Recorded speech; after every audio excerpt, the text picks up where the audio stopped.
தக் லைஃபிற்கு துபாயில் கிடைத்த வரவேற்பு.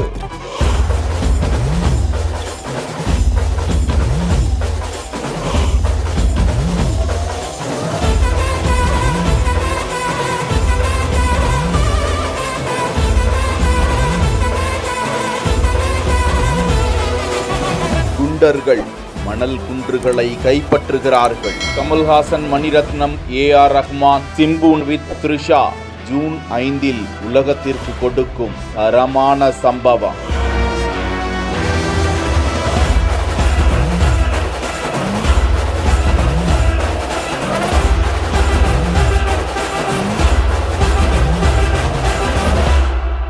தக் லைஃப் படத்தின் விளம்பர நிகழ்ச்சிக்காக நடிகர் கமல்ஹாசன் துபாய்க்கு பயணமாகிய நிலையில் கமல்ஹாசனுக்கு சிறப்பான வரவேற்பு கொடுக்கும் காட்சியை தான் பார்த்து கொண்டிருக்கிறோம். படத்தின் ப்ரமோஷன் நிகழ்ச்சிக்கு த்ரிஷா உள்ளிட்ட சக நடிகர்களும் வருகை தர துபாயில் ஒரே கோலாகலம்தான். பெரிதும் எதிர்பார்க்கப்படும் தமிழ் திரைப்படமான தக் லைஃப் ஜூன் 5 திரையரங்குகளில் வெளியாக உள்ளது குறிப்பிடத்தக்கது. இந்த திரைப்படம் நிழல் உலக தாதாவின் இருண்ட உலகத்தை பேசுவதாகவும் தகவல்கள் கிடைக்கின்றன.